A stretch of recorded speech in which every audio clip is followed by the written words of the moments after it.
டிங் டிங் டிடிங் group பூராமே வந்து எப்படின்னா அதிமுக கூட்டணியை பார்த்தா காலையில வீட்டை விட்டு கிளம்புற வடிவேலு மாதிரி,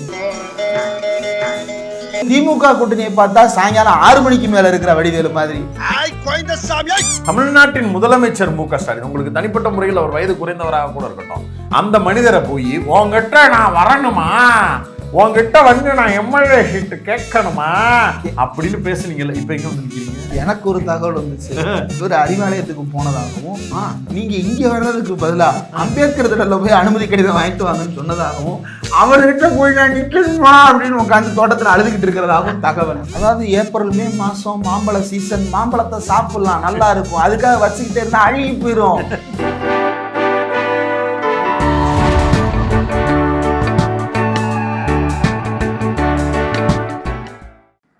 அதிர்ச்சி கொடுத்த திருமா, கலக்கத்தில் திமுக, திமுக கூட்டணிக்குள் டமால். ஒரு பேட்டியை எடுத்துட்டு அந்த பேட்டிக்கு வைக்கக்கூடிய கேப்ஷன்ஸும் சோசியல் மீடியாவில் அதுக்கு இருக்கக்கூடிய விளம்பரங்களையும் பார்க்கும்போது நான் மிரண்டுட்டேன். திருமாத்தோழர் வந்து திமுக கூட்டணியை உடச்சி எரிஞ்சிட்டு வெளியில் வந்துட்டார் போல இருக்கு. அதுவும் நம்ம நியூ ஜென்ரேஷன் சொன்னால் கரெக்டாக இருக்குமே, பக்காவாக சொல்லியிருக்கிறாங்க போல, இது மேட்ரு இருக்குது போல் இருக்குது அப்படின்னு நினச்சி உள்ளே போனால், அவர் பல வருஷத்துக்கு முன்னாடி என்ன ஸ்டேட்மெண்ட் சொன்னாரோ அந்த ஸ்டேட்மெண்ட்டை அழுத்தம் திருத்தமாக மீண்டும் ஒரு முறை சொல்லியிருக்கிறார். அவ்வளோதான் செய்தி. திருமாத்தோழர் மாற்றியே பேசலை. அவர் ஃப்ரம் டே ஒன்லேருந்து என்ன சொன்னாரோ அதான் சொன்னார். ஆனால் அதுக்கு வச்சிருக்கிற கேப்ஷன் இப்படி. இப்போ சொந்த வீட்டுக்கே வெடி வைத்த அன்பு மேங்கோமணி வைக்கலைங்களே, அப்பாவுக்கே ஆப்ப இறக்கிய அன்புமணி ஆனாவுக்கு ஆனா வைக்கலைங்களே, வைக்கல, பெத்த மகனையே ஓங்கி மிதித்த தந்தை அப்படின்னு ஏதாவது போட்டிருக்காங்களா? இல்ல. கூஜாவை தூக்கி எறிந்த தப்பாக்குதுண்ணா அன்புமணி இல்லாதவர் அதெல்லாம் கிடையாது. அதாவது பாஜக கூட்டணியில் கலக்கம், டமால் டுமில் இது எல்லாமே வந்து திமுக நடந்தா மட்டும்தான் அது டமால் டுமில் டிஷ்யூம். இந்த கன்னித்தீவு தொடர் ஓவரா படிக்கிறீங்கன்னு நினைக்கிறேன். டமால் டுமில் டிஷ்யூம் மீண்டும் என்ன தொடரும் போட்டுருவாங்களா அந்த மாதிரி. அதாவது என்ன பிரச்சனைன்னா, எழுச்சி தமிழர் திருமாத்தோழர் புதிய தலைமுறைக்கு ஒரு பேட்டி கொடுக்கிறார். அந்த பேட்டியில் கேட்கப்படக்கூடிய கேள்வி, முக்கியமாக பல முறை கேட்கப்பட்ட கேள்வி, அந்த கேள்வியை மீண்டும் ஒரு முறை அவர்களிடம் கேட்கிறார்கள். பாமகவில் இருக்கக்கூடிய ராமதாசுடைய அணி திமுக கூட்டணிக்குள் இடம்பெற்றால் ஏற்றுக்கொள்வீர்களா அப்படிங்கிற அந்த துணியில் இருக்கக்கூடிய கேள்வி. இது வந்து நீங்களும் பல வருஷமா கேட்குறீங்க, அவரும் பல வருஷமா ஒரே பதில தான் சொல்றாரு. அதாவது அப்பா மகன் பிரிகிறதுக்கு முன்னாடி பாமகவுக்கு என்ன அளவுகோல் இருந்ததோ அதே தான் அப்பாவும் பையனும் பிரிஞ்ச பிறகு 2 வேஷம் கட்டிக்கிட்டு வரக்கூடிய பாமகவுக்கும் அப்படிங்கிறத மிக வெளிப்படையாகவே பல மாதங்களுக்கு முன்பாகவே எழுச்சி தமிழர் திருமா பதிவு செஞ்சுட்டார். போன 2-3 மாதங்களுக்கு முன்பாக அவர் கொடுக்கக்கூடிய பேட்டிகளில் வேறு ஒரு தகவலையும் கூடுதலாக சொல்லியிருந்தார். அதாவது ஒரே தகவல் தான், அதில் ஒரு பூடகமாக ஒரு வார்த்தையை சொல்லியிருந்தார். என்னன்னா, இது வந்து அவங்க கூட்டணிக்கு உள்ள வரணும் வர வேணாங்கிறது பாமகவின் முடிவு, அவர்களை ஏற்றுக்கொள்வதும் ஏற்றுக்கொள்ளாததும் என்பது திமுகவின் முடிவு.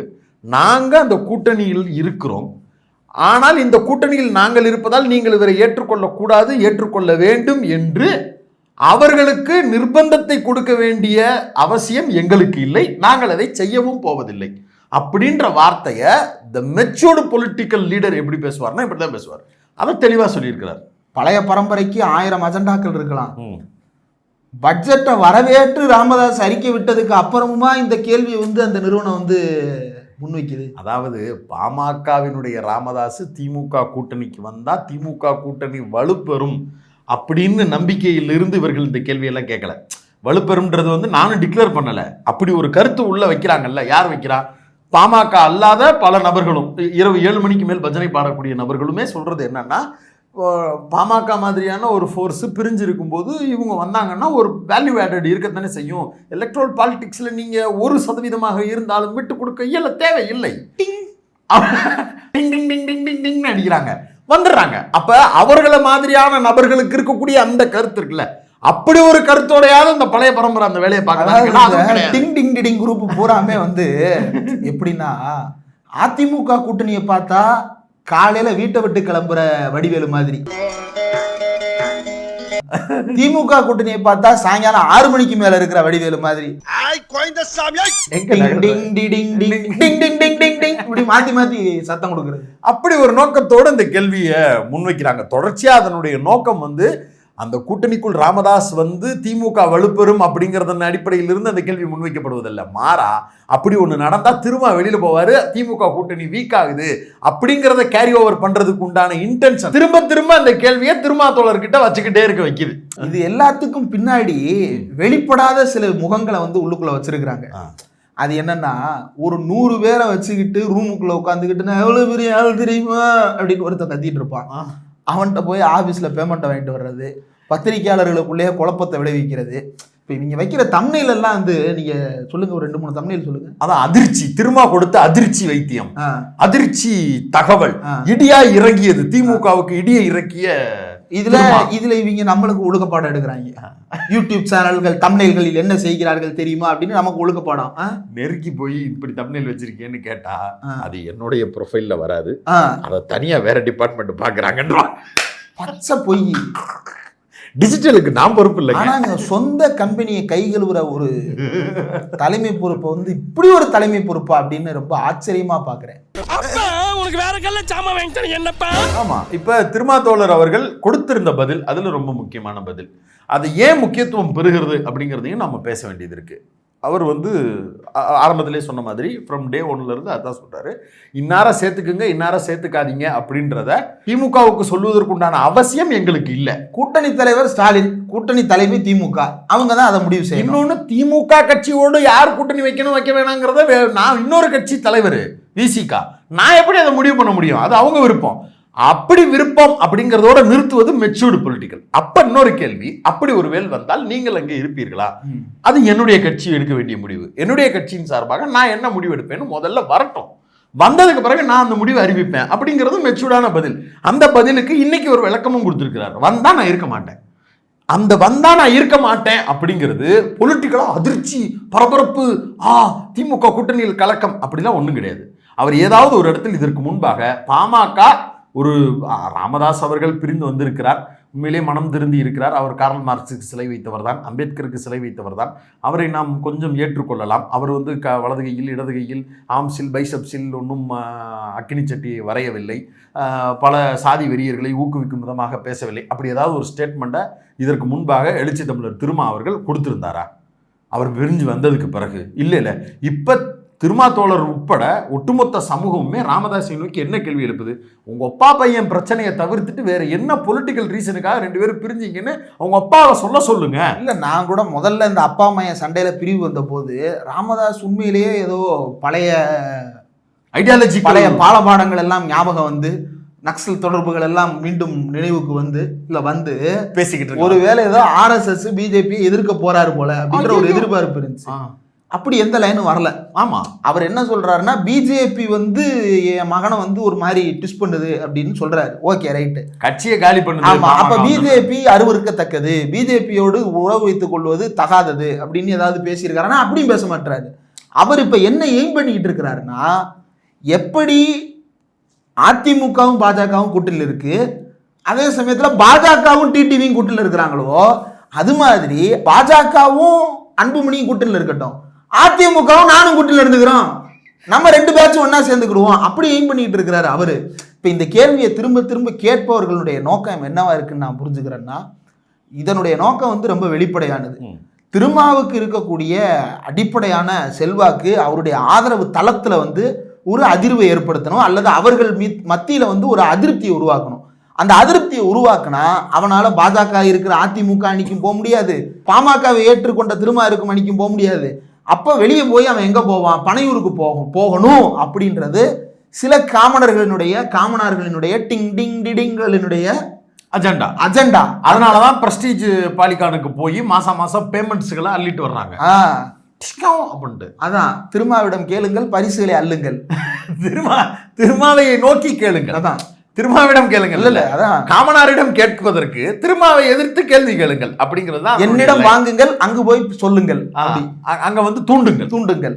பத்திய நான் தரேன், பத்த வைக்கிறத நீ பாத்துக்க அப்படின்ற மாதிரி ஆபீஸுகளில் போய், வாய்ஸ் ஆஃப் ஆபீஸுகளில் போய் மல்டிபிலிட்டியாக வாங்குவது, மந்த்லி பேமெண்ட்டுகளுக்காக இந்த வேலையை செய்து கொண்டிருக்கிறார்கள். அது நடக்கட்டும். இது இந்த சேனல் இல்ல, எந்த சேனலா இருந்தாலும் இந்த வேலையை செய்யறாங்க. மெயின் ஸ்ட்ரீம் சேனல்கள்னு சொல்லிக்கிறாங்க, நான் எல்லாரையும் சொல்லல. ஆசிரியர் அப்படின்னா நம்ம செந்தலை கௌதமன் ஐயா அவர் விளக்கம் சொன்னாரு. ஆசு என்றால் குற்றம், குற்றத்தை நீக்குபவன் தான் ஆசிரியர், குற்றம் புரிபவன் அல்ல ஆசிரியர். சில ஆசிரியர்களுக்கு அது புரியணும். கரெக்ட் தான். இப்போ என்னன்னா, ராமதாஸ் அவர்கள் கூட்டணியிலிருந்து வெளியில வருவது அப்படிங்கிறதனுடைய நோக்கம், இது எல்லாத்தையும் நம்ம கேள்வி எழுப்புறோம். இப்போ ராமதாஸுக்கு இருக்கக்கூடிய பெரு வாய்ப்பாக ராமதாஸ் எதை நம்புகிறார்னா, அன்புமணிக்கு நாம ஒரு பாடம் புகட்டணும். அன்புமணி கிட்ட இருந்து புகட்ட வேண்டிய நேரத்துல நீர் ஒழுங்கா புகட்டி இருந்தீர்னா இப்படி எல்லாம் நடந்திருக்குமா? அப்பாவுக்கு மரியாதை கொடுக்கறது எப்படி?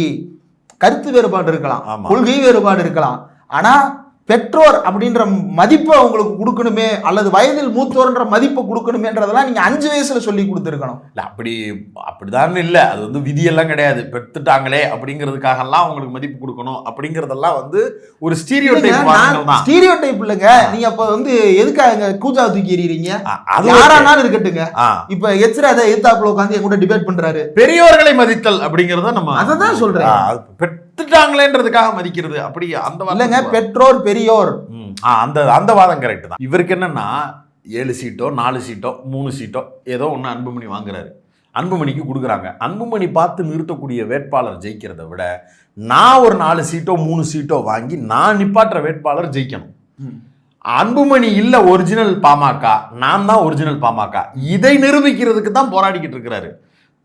அதாவது கூட்டணியின் போது பேசப்படணும், அந்த பேசப்படுவதில் என்னையும் மதித்து எனக்கு வர வேண்டிய ஸ்வீட் பாக்ஸுகள் எனக்கு வர வேண்டியது இருக்குது, விச் மீன்ஸ் சீட்டுகளை சொல்கிறேன், அதெல்லாம் வர வேண்டியது எனக்கு வரணும். அந்த வருவதன் அடிப்படையில் நடத்தக்கூடிய தேர்தலில் என்னுடைய சார்பாக இருக்கக்கூடிய அணி அன்புமணியை விட ஒரு ஹையர் பொசிஷனில் இருக்குன்றதை காட்டினா தான் என்னுடைய இந்த கட்சியை நான் விரும்பக்கூடிய என்னுடைய இன்னும் 2-3 அடுத்த தலைமுறை பிள்ளைகளுக்கு அதை தாரவாத்து கொடுத்துட்டு போக முடியும். யாராவது ஒருத்தர் ஸ்பாயில்டா இருந்தா பரவாயில்ல, திருத்தலாம். எல்லாமே ஸ்பாயில்டா இருந்தா பையனும் ஸ்பாயில்டு கிட்டு எங்க பிளங்குறது? அப்பாவே ஸ்பாயில்ட் ஆகிக்கிட்டாரு, பையனே ஸ்பாயில்ட் ஆகிக்கிட்டாரு. இதுதான் நடந்துகிட்டு இருக்கு. இப்போ திருமாத்தோழருடைய இந்த முடிவுக்கு வர வேண்டியது இருக்கு. அதுதான் ரொம்ப முக்கியமா பேசப்பட வேண்டியது இருக்கு. ஏன் அட்ஜஸ்ட் பண்ணிக்கலாமே, பாமக வந்தா இருக்கலாமே, பாமக ஏதோ ஒரு விதத்துல நல்ல சமாரியன் போல திருந்தி வர்றாருன்னு கூட நீங்க எடுத்துக்கங்களேன் அப்படின்ற வாதங்கள் எல்லாம் முன்வைக்கப்படுகிறது. அந்த வாதத்துக்கு நாம பதில் சொல்ல வேண்டிய பொறுப்பும் கடமையும் நம்மளுக்கு இருக்கிறது. ஏன் திரும்ப ஏற்றுக்கொள்ள வேண்டும்? அதுக்கு முதல்ல இப்படி விளக்கக்கூடியவர்கள் பதில் சொல்லுங்க. ராமதாஸ் கடந்த காலங்களில் தன்னுடைய சாதி வெறியால் ஏற்படுத்திய சமூக அவலங்களுக்கு பொது மன்னிப்பு கேட்டிருக்கிறாரா? இளவரசன் மன்னிப்பு கேட்டிருக்கணும். இளவரசன் தாய்கிட்ட மன்னிப்பு கேட்டீங்களா? ஒவ்வொரு நாளும் பொழுதும் இங்கு சாதிய ரீதியாக பாதிக்கப்பட்டிருக்கக்கூடிய மக்களுக்கு எதிராக வன்மமான கருத்துக்களை இவர்களுடைய தொண்டர்கள் என்கிற பெயரில் இருக்கக்கூடிய சில நபர்கள் பேசுவதை ஏதாவது ஒரு இடத்தில் கண்டித்திருக்கிறாரா? அவர்தான் சத்திரியன். அதை விட மூர்க்கமா தமிழ்நாட்டின் முதலமைச்சர் மு.க. ஸ்டாலின், உங்களுக்கு தனிப்பட்ட முறையில் அவர் வயது குறைந்தவராக கூட இருக்கட்டும், அந்த மனிதரை போய் உங்ககிட்ட நான் வரணுமா, உங்ககிட்ட வந்து நான் எம்எல்ஏ சீட்டு கேட்கணுமா அப்படின்னு பேசுனீங்கல்ல, இப்ப எங்க வந்து நிக்கிறீங்க? கேட்காதீங்க. இப்பயுமே உங்களை யாரும் கேட்காதீங்கன்னு தான் சொல்றாங்க. நீங்க தான் வந்து கேட்டுக்கிட்டே இருக்கீங்க. எனக்கு ஒரு தகவல் வந்துச்சு, கேட்கணுமா கேட்டுக்கிட்டு இருக்கேன். இவர் அறிவாலயத்துக்கு போனதாகவும் நீங்க இங்க வர்றதுக்கு பதிலா அம்பேத்கர் திடல்ல போய் அனுமதி கடிதம் வாங்கிட்டு வாங்கன்னு சொன்னதாகவும், அவர்கிட்ட போய் நான் நிக்கணுமா அப்படின்னு உட்காந்து தோட்டத்துல அழுதுகிட்டு இருக்கிறதாகவும் தகவல். இப்ப என்னன்னா, நான் அங்க அனுப்புறேன், நீ உள்ள விட்டுறாதன்னு கொடுத்துட்டாங்களாம். நீ ஐயா கூட்டணி பேச, ஐயா எதுக்கு வந்திருக்காரு? ஐயா கூட்டணி பேச வந்திருக்காரு. என்கிட்ட எதுக்கு பேச வந்திருக்காரு? திமுக கூட்டணியில் பேசணும்னா அதுக்கு முதல்ல நீங்க திருமாத்தோழரை தொட்டுட்டு வரணும், நீங்க திருமாத்தோழர்கிட்ட போய் பேசுங்க அப்படின்னு ஸ்டாலின் சொல்லியிருப்பாரு. திருமாவுக்கே கால் பண்ணி, ஐயா தேனாம்பேட்டைக்கு வந்தாங்க, நான் வந்து நீங்க வந்து அசோக் நகர் போயிருங்கன்னு சொல்லி அனுப்பி விட்டுருக்கேன், கேட்ட பூட்டிட்டு நீங்க கிளம்பிருங்க, அவரும் கிளம்புற. திருமாத்தோழர் என்ன பண்ணுவார்னா, திருமாத்தோழர் ஒரு மெச்சூர்டு பொலிட்டீஷியன். அவர் வந்து வார்த்தைகளால் கூட கடுமையாக வந்து பேசணும்னு நினைக்க மாட்டார். இன்னொன்று, வீடு தேடி வரக்கூடிய நபரை வந்து முகஞ்சொலிச்சு அவரை போய் கிளம்புங்க, நீங்கள் எதுக்கு வந்தீங்க, இவரை பார்க்க மாட்டேன் அப்படின்னு சொல்லக்கூடிய நபரும் கிடையாது. அண்ணாமலையாவே இருந்தால் கூட பார்த்த உடனே ரைட்டு இருந்தாலும் பரவாயில்லன்னு கையை கொடுப்பார்ல. எச்ராஜாவாக இருந்தாலும் கூட, எச்ராஜா வந்து படத்துக்கு படம் சீண்டுவார், டைலாக் சீண்டுவார். சரி ரைட்டு, ஏதோ காப்பகத்தில் இருக்க வேண்டியவர் பார்த்துட்டோம் அப்படின்றதுக்காக பிடிச்சி கட்டி வைங்கடா அப்படின்னு சொல்ல மாட்டார். இல்லை, ஆனால் அவருக்கு ஒரு பொறுப்பு இருக்கு. கூட்டிட்டு போய் எங்கேயாவது அட்மிட் பண்ணி விடணும்ன்ற அசைலத்துல சேர்த்து அசைலத்துல அந்த கடமை திருமாத்தோழர் உங்களுக்கு இருக்கு. ஆனாலும் பரவாயில்ல அப்படின்ட்டு ஒரு மனுஷனா இருக்கிறாப்ல அப்படின்ட்டு நல்லா இருக்கீங்களா அப்படின்னு சொல்லிட்டு கிளம்பி வரக்கூடிய ஒரு மாண்பு இருக்கு. ராமதாஸ் வந்து இப்ப தனித்து இருக்கிறாரு, தனித்து விடப்பட்டிருக்கிறாரு அப்படின்னா அவருக்கு தேவை அரவணைப்பு, காப்பகம். அங்க போய் சேர்த்து விடுற பொறுப்பை வந்து நம்ம செஞ்சிருவோம். சக மனுஷனா நம்ம செய்வோம். அன்பு சோலை தமிழ்நாடு முதலமைச்சர் திறந்து இருக்கிறார், அங்க கொண்டு போய் சேர்த்து விடுவோம். அப்ப திருமாத்தோழர் என்ன பண்ணுவாருன்னா, இப்படி ஒரு வருவாரு, இப்படி ஒரு பேசுவாருன்ற மாதிரி சிம்டம்ஸ் இருந்துச்சுனால முன்னாடியே ஆம்புலன்ஸுக்கு கால் பண்ணி வர வச்சிருவாரு. எதுக்கு? வந்தோடனே ஏத்தி அனுப்புறதுக்கு. தோழர் வண்டி எடுங்கன்னு சொல்லிட்டு கிளம்பி போயிடுவாரு. சந்திச்சா அது ரொம்ப பெரிய சங்கடங்க. அது தேவையில்லாத அவரை மனசை கஷ்டப்படுத்தணும். என்ன இருந்தாலும் 2 பேரும் ஒரே இடத்துல இருந்து பேசி அரசியல் புரிதல்களோடு சமூகத்துல ஒன்னா வேலை பார்த்தாங்கல்ல. ஆனா கடந்த காலங்களில் ராமதாஸ் ஏற்படுத்திய வலியும் வடுவும் இன்னும் ஆறவே இல்லை. அது வெறும் சொல்லாலும் இல்ல, செயலாலும் சொல்லாலும் எல்லா அரசியல் நிலைப்பாடுகளாலையும் அது இருந்துச்சுல. தனித்து அல்லாத ஒரு கூட்டமைப்பு. இன்னொன்னு இப்ப வன்னியர் சமூகம் அப்படின்னு நீங்க சொன்னாலும் அது வந்து 7 பிரிவுகளாக இருக்கக்கூடிய சாதி. பல்வேறு சாதிகளை திரட்டி ஒரு அரசியல் ஒருங்கிணைப்பாக வன்னியர் அப்படின்னு ஒருங்கிணைக்கிறாங்க. இப்போ அதுலேயே அந்த 7 பேருக்குள்ளேயே பொண்ணு கொடுத்து பொண்ணு எடுக்கிறதா அப்படின்ற அளவுக்கு வந்து இப்போ பள்ளி படையாட்சின்ற பல பிரிவுகளில் நான் உனக்கு பொண்ணு கொடுக்குறதா, நீ யார் ஐயா வீட்டுக்கு வந்து பொண்ணு கேட்குற, அந்த மாதிரி பிரச்சனைகள்லாம் அங்கேயே இருக்குது. வெட்டுக்குத்துகள் வரைக்கும் அந்த பிரச்சனைகள் போய்கிட்டு இருக்கு. இப்போ அப்படி இருக்கிற இடத்துல பாட்டாளிகளாக ஒன்று சேரணும் அப்படின்ற பாலிடிக்ஸை கிரவுண்ட் லெவலில் ஒரு காலத்தில் ராமதாஸ் பேசினார். திரும்ப தொடர்ந்து அதை மட்டும்தான் பேசிகிட்டு இருக்கிறாரு. ஆனால் அதே ராமதாஸ் நாமெல்லாம் சத்திரியர்கள் அப்படின்னு சொல்லிட்டு களத்தில் வந்து தலித்தல்லாதார் கூட்டமைப்புன்னு சொல்லிட்டு அவ்வளவு வன்கொடுமைகள் நிகழுவதையும் வேடிக்கை பார்த்து கொண்டு ஆதரித்து கொண்டு தூண்டிவிட்டு கொண்டு களத்தில் விசிகா வெர்சஸ் பாமகன்னு இல்லை, களத்தில் ஆதி திராவிடர் வெர்சஸ் வன்னியர் அப்படின்னு ஒரு அரசியலை கட்டமைப்பதற்காக தொடர்ந்து எல்லா அயோக்கியத்தனங்களையும் செய்த ஒரு கூட்டத்தை வந்து எப்படி அக்கமடேட் பண்ணிக்கிறது? அப்ப அவர் வந்து அதன் மனசு கஷ்டப்படுத்திடக்கூடாதுங்கிற ஒரு மெச்சூர்டு மேனாகவும் இருக்கணும். அதே நேரத்தில் இந்த விஷயத்தை ஷார்ப்பா புரிஞ்சுக்கிறணும். அது தொண்டர்கள் மத்தியில் வேறு ஒரு சிக்னலையும் கொடுத்துடக்கூடாதுங்கிற ஒரு பெரிய நெருக்கடி அவருக்கு இருக்கும். அதுவும் தேர்தல் நேரம். அந்த மாதிரி வார்த்தைகளாலையும் காயப்படுத்த முடியாது. டக்குன்னு என்ன பண்ணுவார், வேணாங்க அவர் சந்திக்க மறுத்துருவோன்னு சொல்லிட்டு கிளம்பி இவர் போயிடுவார். இப்படியான சூழல்ல தான் அவர் வந்து ராமதாஸ் இப்போ எங்கிட்டு போகிறது? இப்போ இவங்க திமுக காரங்க வந்து திரும்ப காம்ப்ரமைஸ் பண்ணுங்கன்னு சொல்கிறாங்களாம். நம்மளுக்கு தெரியாது சொல்கிறாங்களான்னு. திரும்ப காம்ப்ரமைஸ் பண்ணக்கூடிய ஆளே கிடையாது. காம்ப்ரமைஸ் பண்ணணும்னு நினச்சிருந்தா உங்களுக்கு 1000 கோடி தர்றேன், உங்களுக்கு அந்த இடத்துல வீடு தர்றேன், அந்த இடத்துல பங்களா கட்டி தர்றேன், நேஷனல் லெவலில் உங்களை வந்து தலித்துகளின் முகமாக மாற்றி காட்டுறேன், நீங்கள் வந்து ராமதாஸ் அத்வாலே இந்த மாதிரி ஒரு பெரிய அம்பேத்கருடைய ஒரு லெகசியை வந்து நீங்களே கட்டமைச்சு இருக்கிறது போல உங்களுக்கு ஒரு தோற்றத்தை உருவாக்கி தேசிய அளவில் உங்களை ஒரு பொலிட்டிக்கல் லீடராக மாற்றுறேன், மினிஸ்ட்ரி தர்றேன்னு சொல்லி பாஜக காரன் காலில் விழுந்து கதர்னப்ப கூட தள்ளி நின்றா சங்கி அப்படின்னு சொன்னவர் அவர். அதுக்கே ஈல்ட் ஆகாதவர் ராமதாஸ் வந்து பேசுறதும் ராமதாஸ் வந்து சொல்றதையும் அவர் சரின்னு சொல்றதையும் ஏத்துக்குருவாருன்னு சொல்றது வந்து எனக்கு நம்ம எல்லா பத்திரிகையாளர் சந்திப்புலையும் இதை கேட்கறது வெறுமன கிளிக் பைட்டுக்காக அல்ல, தொண்டர்கள் மத்தியில சாதி ரீதியான ஒரு அவர்ஷனை கிளறி விட்டு எழுச்சி தமிழரை பின்பற்றக்கூடிய தொண்டர்களை வந்து மன ரீதியாக சித்திரவதைக்கு ஆட்படுத்தி அவர்களை அங்கிருந்து விலக்கி வைப்பது, அவர்கள் அங்கிருந்து தள்ளிவிட்டு நீ வேற பக்கம் போ, இவர் காம்ப்ரமைஸ் பண்ணிடுவாரு, நான் தான் சொல்றேன்ல அப்படின்னு சொல்லிட்டு டிங் டிங் டிடிங்னு மணி அடிச்சுக்கிட்டே வர்றாங்கல்ல. அந்த குரூப்புகள் வந்து பண்ற நோக்கம் வந்து திருமாத்தோழனுடைய ஆதரவு தளம். அவருடைய ஆதரவு தளத்துல 2 கேட்டகரியா பிரிக்கலாம். ஒன்று ஆயுதலாளர் மக்களினுடைய பெருவாரியான ஆதரவு, அவர்களுடைய ஒற்றை தலைவராக தன்னிகரற்ற தலைவராக அவரை பார்க்குறாங்கன்றது. இன்னொரு பக்கம் பொது சமூகம் பாமக போன்ற கட்சிகளால் அல்லது ராமதாஸ் போன்றவர்களால் நடத்தப்பட்ட சாதிவெறி தாக்குதலில் பாதிக்கப்பட்டவர்கள் அல்லது இந்த சாதிவெறியை விரும்பாதவர்கள் பெருவாரியாக. பொதுவாகவே அவங்க ஆதி திராவிடராக இருக்கணும்னு அவசியம் இல்லை, அவங்க ஒரு ஓபிசியா இருப்பாங்க, ஆனால் அவங்க திரும்ப விரும்புவாங்க. ஏன் அப்படின்னா களத்தில் இருக்கக்கூடிய அந்த சாதி வெறிக்கு எதிராக துணை நிற்பது திரும்ப நிற்கிறாரு, திமுக நிற்குது அப்படின்றதுக்காக இந்த பக்கம் ஆதரவு தெரிவிக்கிறாங்களா. அவர் வந்து காஸ்ட்டுக்கு அப்பாற்பட்டு அவருக்கு இருக்கக்கூடிய ஒரு அன்பை பிரியத்தை சிதைக்கிறதுக்காகவே இதை தொடர்ந்து ஒரு ஆன்டி பிஎம்கே ஓட்ஸை ஃபுல்லாக கன்சால்டேட் பண்ணுற இடத்துல திரும்ப இருக்கிறாருல, அதில் வந்து இவனுக்கு இம்பேலன்ஸை கிரியேட் பண்ணணும்னு பார்க்குறாங்க. டிங் டிங் டிடிங் குரூப் வந்து அந்த வேலையை பார்த்துட்டு இருக்காங்க. அதில் வந்து திருமாத்தோழர் அதை கிளவராக தான் ப்ளே பண்ணுறாரு. அவர் வந்து வார்த்தைக்கு வார்த்தை அதை ரொம்ப ஷார்ப்பாக சொல்கிறாரு. என்ன சொல்கிறாரு, நான் முடிவு எடுத்தாச்சு, அவங்க வந்தால் இருக்க போகிறதில்ல. ஏன் அப்படின்னா இவர்கள் கட்டமைக்கக்கூடிய இந்த பிம்பம் அவருக்கு இருக்கக்கூடிய அந்த ஆதரவு தளத்தில் ஒரு ஓட்டையை கை வைக்குது. ஆப்வியஸா நம்ம பேசுனது தான். ஆப்வியஸா நீங்க திருமாத்தோழர் இந்த விஷயத்தை அக்செப்ட் பண்ணிக்கிறாரு அப்படின்ன உடனே ஒரு ரொம்ப வைப்ரண்டா ஷார்ப்பா இருந்தாரு. இதே டிங் டிங் டிங் டிங் குரூப் வந்து அப்ப பேசும் ஏத்துக்கிட்டாருன்னா, அவரு முன்ன இருந்த மாதிரி அந்த அவர் எடுத்த முடிவுல உறுதியா இருக்கிறது இல்லைன்னு நான் நினைக்கிறேன். அதனாலதான் அவருக்கு இந்த தடுமாற்றம் வந்திருக்கு. ராமதாஸை ஏற்றுக்கொண்டு இருக்க வேண்டிய ஒரு தடுமாற்றத்தை அவர் சந்திச்சிருக்கிறார். அரசியலில் அவருக்கு ஒரு பெரிய பின்னடைவாகத்தான் நான் கருதுகிறேன் அப்படிம்பாங்க. டக்குன்றுவாங்க, ஏன் இப்படி பேசுறீங்க அப்படின்னு கேட்டா, அப்படிலாம் எங்களுக்கு எந்த காரணமும் இல்லை, பேசுறோம், சும்மா தோணுச்சு பேசினேன், காரணமே இருக்காது குமார். அப்படி ஒரு இடத்த வந்து திருமாத்தோழர் புரிஞ்சுக்கிட்டாரு. நீ பேசுறதுக்காகலாம் நான் கட்சி நடத்த முடியாது, நீ சொல்றன்றதுக்காகலாம் ராமதாஸ் நல்லவர் அவரை சேர்த்துக்குங்கன்னா நான் ஏத்துக்க முடியாது. ராமதாஸ் கடந்த கால தவறுகளுக்கு என்ன ரியாக்ட் பண்ணியிருக்காரு சொல்லு, அவரை டிக்ளேர் பண்ண சொல்லு. அதுக்கு பிறகு அப்படின்றது வந்து இப்ப இல்ல கேள்வி, அது கேள்வியே கிடையாது. அப்படி சொன்னா எப்படி திருமாத்தோழர் பாமகவை ஏற்றுக்கொண்டால் திருமாத்தோழருக்கு ஒரு அவருடைய கிரெடிபிலிட்டி, அவருடைய வேல்யூ சிஸ்டத்தில் ஒரு கேப் இருக்கும் அப்படின்னு நம்ம நினைக்கிறோமோ, அதே மாதிரி ராமதாஸ் நான் வந்து சாதியற்றவனா இருக்கிறேன், நான் வந்து எல்லா மக்களுக்காகவும் இருக்கிறேன்னு சொல்லியிருந்தா இவ்வளவு நாள் அவர் ஊட்டி வளர்த்த சாதி பெருமை வெறி பேசக்கூடிய ஒரு கூட்டம் இருக்குல்ல, அந்த கூட்டம் அவரை விட்டு போயிடும். இப்ப எவ்வளவு துணிச்சலா திருமாத்தோழர்கிட்ட ஒவ்வொரு பத்திரிகையாளர் சந்திப்புலையும், ஏர்போர்ட்ல எந்த ஏர்போர்ட்ல இறங்கினாலும், ஆபீஸ் விட்டு வெளியே வந்தாலும், பாமக இருக்கிற கூட்டணியில் நீங்க இருப்பீங்களா, ராமதாஸோட நீங்க இருப்பீங்களா?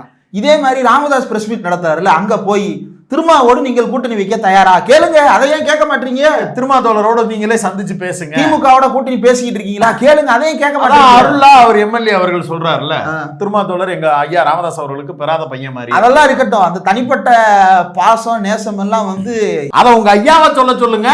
ஐயா வந்து பையனா நினைக்கிறாருன்னா அந்த பையனுடைய குடும்பத்துக்கு ஏற்படுத்திய வழிகள் இருக்குல்ல, பிள்ளை இல்லைன்னு போயிட்டாரு, பெறாத பிள்ளை இவர் என்ன பாடுபடுத்துவார்? கடந்த காலங்களில் படுத்தினவர் தானுங்க, சித்தி குடும்பம் மாதிரி சித்தப்பா குடும்பம் பண்ணிட்டு தெரிஞ்சவர்.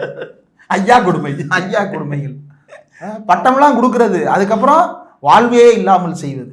இப்போ இதை வச்சுக்கிட்டு திருமா வன்னியர்களுக்கு எதிராக இருக்கிறார் அப்படி கிடையாது. திருமாத்தோழருடைய கட்சியில் இன்றைக்கும் வன்னியர் சமுதாயத்தை சேர்ந்த ஒருத்தர் எம்எல்ஏவாக இருக்கிறாரு.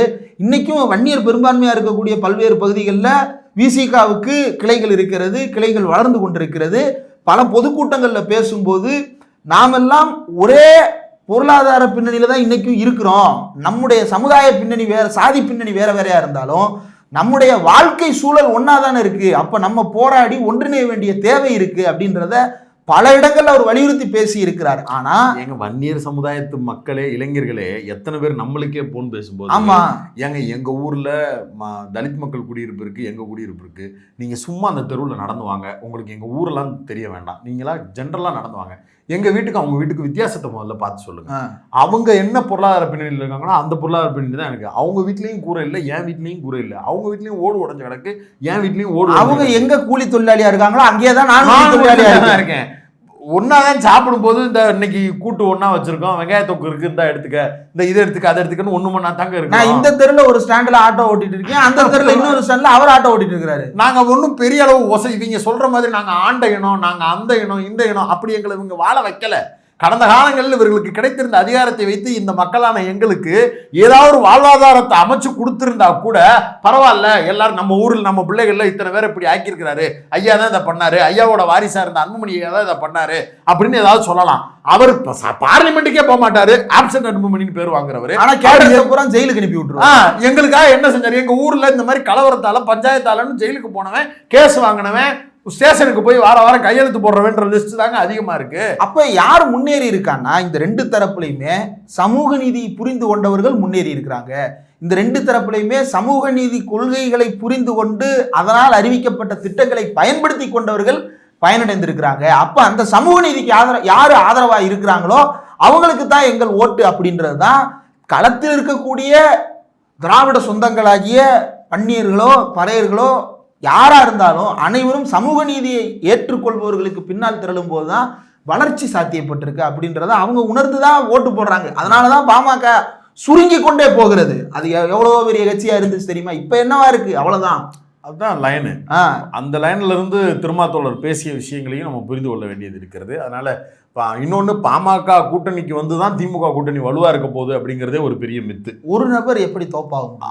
அதை அவரே சொல்லுங்க. அவர் கூப்பிட்டு கிராமங்கள்ல அவருக்கு செல்வாக்கு இருக்கு அப்படின்னா அந்த செல்வாக்கு அவர் தனித்து நிரூபிக்கட்டும், போய் நிக்கட்டும். அவர் தானே சொல்றாரு, நம்ம சமுதாயம் எவ்வளவு பெரிய சமுதாயம் தெரியுமா, நாம நினைச்சா ஆட்சியவே கைப்பற்ற முடியும், தனியா நின்று கைப்பற்றுங்க, யாரும் உங்களை தடுக்கல. யாரு இவரை நம்பல. வன்னியர் சமூக மக்கள் இவர் தான் சொல்லிக்கிட்டு இருக்கிறாரு. வன்னியர் சமூக மக்கள் தெளிவா இருக்கிறாங்க. ஏங்க இவர் பெரிய டிசாஸ்டருங்க. கடந்த காலங்களில் இருந்த மாதிரியான ஒரு சூழல்ல இவர் இருந்தாருன்னா கூட பரவாயில்லைங்க. கடந்த காலம்னா பாஸ்ட், முற்போக்கு அரசியல் பேசி கொண்டிருந்தது அந்த மாதிரி இருந்தா கூட பரவாயில்லைங்க. ஏதோ ஒரு ப்ரோக்ரெசிவா அந்த சமுதாயத்தை முன்னெடுத்துட்டு போவாருன்னு சொல்லலாங்க. இவர் தாங்க முதல்ல பாஜகட்டையும் அடமானம் வச்சதே இந்த கட்சியை.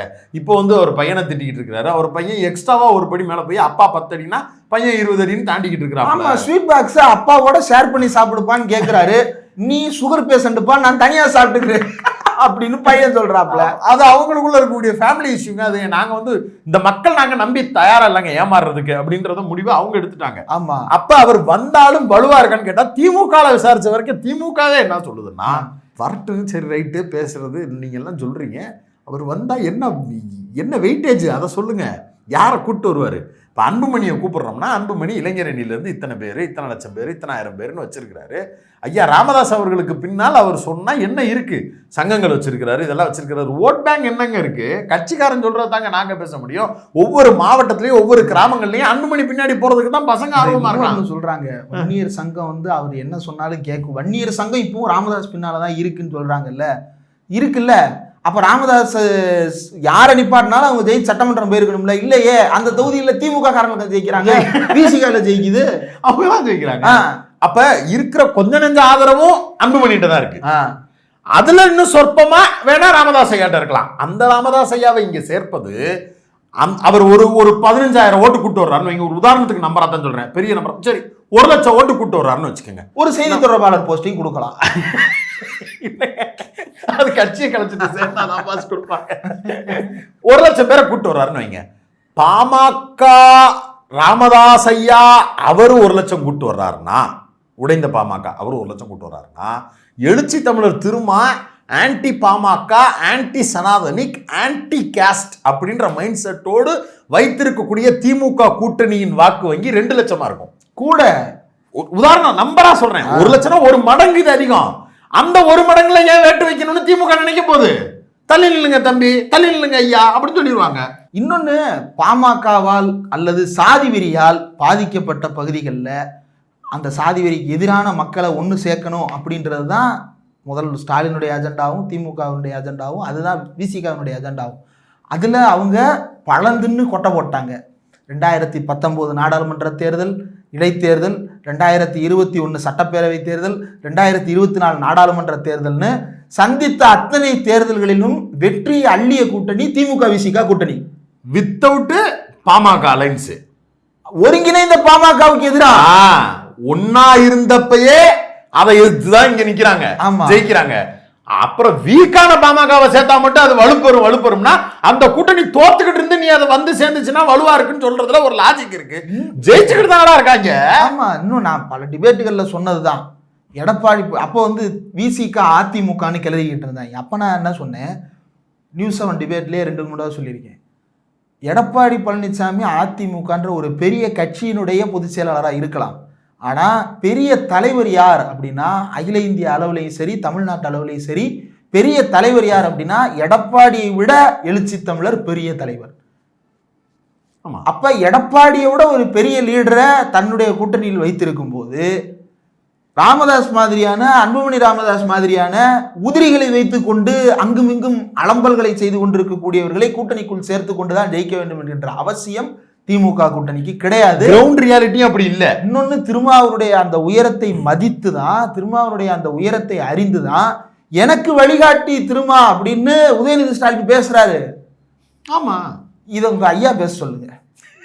நான் திருமா காட்டுகின்ற வழியில் பயணிப்பேன், நான் செய்த அருவருக்கத்தக்க செயல்கள் அனைத்திற்கும் பாவ மன்னிப்பு கேட்கிறேன், எனக்கு மன்னிப்பு கோருங்கள்னு கிராமமா போய் கட்சி விடத்ததா சொல்றீங்கல்ல, அதே கிராமமா போய் ஒற்றுமைக்கு பாடுபடுங்க. கூட்டணிக்குள்ள வரணும்னு நினைக்காதீங்க. நீங்க எந்த சமுதாயத்தை, எந்த களத்தை ரெண்டா பிளந்தீங்களோ அந்த பிளவை சரி பண்றதுக்கு கையில லப்பத்தை எடுத்துக்கிட்டு போய் தடவுங்க. லப்பம் தடவி அந்த இடத்துல பூரா பூசி 2 சாதிக்கு நடுவில் ஒற்றுமை ஏற்படுத்துற வேலையை பாருங்க. இப்பவும் கிராமமா செல்வாக்கு இருக்குன்னு சொல்றீங்களா, அந்த செல்வாக்கை பயன்படுத்தி சாதிகள் பிரிவினைகள் வேண்டாம், நாம ஒற்றுமையா இருப்போம், நம்முடைய முன்னேற்றத்துக்கு பாடுபடுவோம்னு 90களில் டாக்டர் ராமதாஸ் சைக்கிள் எடுத்துக்கிட்டு சுத்தினார்ல, இப்ப சைக்கிள் எடுத்துட்டு போக முடியாது, பார்ச்சுனர் எடுத்துட்டு போங்க, எல்லா கிராமங்கள்லயும் வேலை பாருங்க. அந்த வேலைக்கு ஆதரவா யார் யார வேணுமோ கூப்பிட்டுக்குங்க. ஆனா கூட்டணிக்கு எதுக்கு வரணும்னு நினைக்கிறீங்க? உங்களுக்கு தேவை சமுதாயத்தின் முன்னேற்றம் தானே. பார்ச்சுனர் டிரைவரே இறங்கி போயிருவான். இதுக்கு தான் போறேன்னு ஐயா சொல்றாரு. ஐயா பேசலாம் ஒரு மாதிரி இருக்குது, நீயே ஓட்டுன்னு போ, நான் கிளம்புறேன். அதான் யதார்த்தம். அதனால ஐயாவும் இங்க வர போறது இல்ல, திருமாத்தோட அங்க இருந்து பிரிய போறது இல்ல. இது நம்பிக்கிட்டு இருக்கிறவங்களுக்கு எடப்பாடி பழனிசாமி காத்திருந்தார்ல, பேர் என்ன பிள்ளையார் சொல்லி போட்டாங்க வந்துருவாங்க, அது மாதிரியான. அதாவது ஏப்ரல் மே மாசம் மாம்பழ சீசன், மாம்பழத்தை சாப்பிடலாம், நல்லா இருக்கும், அதுக்காக வச்சுக்கிட்டே இருந்தா அழுகி போயிடும். அந்த ஃபேக்டர் தெரிஞ்சிருக்கு. பாப்பா என்ன நடக்குதுன்னு. நன்றி.